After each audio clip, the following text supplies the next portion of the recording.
2008 के मालेगांव ब्लास्ट का फैसला आ गया है। एक स्पेशल कोर्ट ने मामले में आरोपी प्रज्ञा सिंह ठाकुर समेत सभी 7 आरोपियों को बरी कर दिया है। वही साध्वी प्रज्ञा जो भोपाल की पूर्व सांसद हैं। ब्लास्ट में जान गंवाने वाले 6 लोगों के परिजन ने इस फैसले पर नाराजगी जताई है। वो इससे नाखुश हैं। परिजन का कहना है कि अगर इनमें से कोई भी दोषी नहीं है तो जो दोषी हैं वो कहाँ है। सुनिए।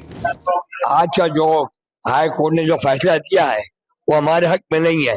हम उसको नहीं मानते हुए आगे हमारे फैसले के लिए और इंसाफ के लिए हम सुप्रीम कोर्ट पहुंचेंगे। हमको कुछ भी हो, हमारे साथ जो इंसाफ हुआ है, हमको इंसाफ चाहिए। इसके लिए हम सुप्रीम कोर्ट आगे पहुंचेंगे, उसकी अपील करेंगे कि हमको इंसाफ चाहिए। ये कोर्ट का फैसले में गलतियां है कि ये फैसला जो है गलत है। जो सारे प्रूफ दिए गए हैं उसके प्रूफ को हटाते हुए जो तुमने फैसला किया, इस फैसले पे इंसाफ नहीं होता है। इसलिए हम आगे सुप्रीम कोर्ट में इसके लिए दरवाजा खटखटाएंगे और हमको इंसाफ चाहिए। इस ब्लास्ट में एक 10 साल की बच्ची की भी मौत हुई थी। बच्ची के पिता लियाकत शेख भी इसे लेकर सुप्रीम कोर्ट जाने की बात कह रहे हैं। हाई कोर्ट का निर्णय आया है और सबको बरी किया गया, आपकी क्या रिएक्शन है? ये गलत किए क्या कोर्ट ने?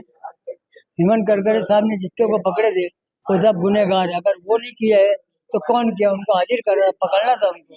बम बला जो किया है। अब हम हाईकोर्ट से जो फैसला है हम सुप्रीम कोर्ट जाए। क्या चाहते हैं? सुप्रीम कोर्ट जाएंगे हमको फैसला मिलने होना। लास्ट वाला दिन था, उस दिन क्या हुआ था?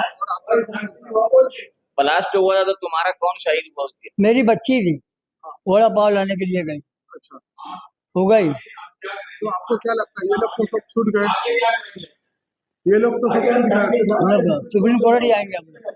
तो क्या लगता है जैसे हेमंत करकरे ने इनको पकड़ा था, साध्वी प्रज्ञा, कर्नल पुनीत, अब ये कोर्ट ने इनको बरी कर दिया। हाँ। तो तुम क्या कहना चाहते हैं इस बारे में? इनको सजा मिलने होना था। हेमंत करकरे साहब ने पकड़े इनको, कोई दूसरा नहीं पकड़ा था इनको, और सबूत के तौर पे पकड़े इनको। फैसले को लेकर पीड़ित पक्ष के वकील का भी बयान आया है। वकील का कहना है कि यह साफ तौर पर बरी करने वाला फैसला नहीं है।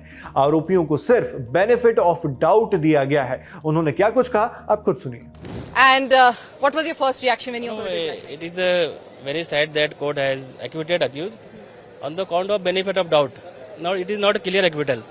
The bomb blast has been established, though accused number 10 had disputed that, but court has said that bomb blast has been happened, and court has also said that the compensation may be given to the 2 lakhs to the deceased and 50,000 to the victims.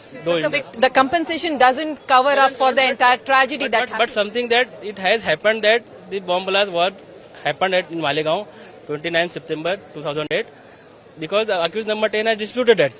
Throughout he said the bomb blast did not happen, but court had said bomb blast happened, was because of inability of the agency, the benefit of doubt given to the accused. So are you going to challenge? Are the victim going to challenge? Definitely we will see and we will challenge that, because we have independent right now. यहां पर यह भी बता दें कि court ने blast से जुड़े सभी आरोपियों को सबूतों के अभाव में बरी किया है। कोर्ट ने फैसला सुनाने से पहले कहा कि बाइक प्रज्ञा सिंह ठाकुर के होने के कोई सबूत नहीं मिले। आरोपियों पर यूएपीए नहीं लगाया जा सकता। जज ने केस का इतिहास सुनाते हुए कहा कि अभियोजन यानी प्रोसिक्यूशन पक्ष यह साबित नहीं कर पाया कि ब्लास्ट स्थल पर मिली बाइक में आरडीएक्स लगाया गया था। कोर्ट ने कहा कि कुछ मेडिकल सर्टिफिकेट में हेराफेरी की गई है। इस फैसले को लेकर लगातार बयान अभी भी सामने आ रहे हैं जिन पर हमारी नजर बनी हुई है। इन बयानों की तरह हम वो बयान और उससे जुड़ी अगली खबरें भी जो हैं, जो आने वाले वक्त में आएंगी, वो भी आप तक इसी तरह पहुंचाते रहेंगे। आपके लिए तमाम जानकारी जुटाकर इस वीडियो की स्क्रिप्टिंग की है हमारे साथी दीपेंद्र गांधी ने। बाकी देश और दुनिया से जुड़ी खबरों के लिए आप बने रहिए दी लल्लन टॉप के साथ। शुक्रिया।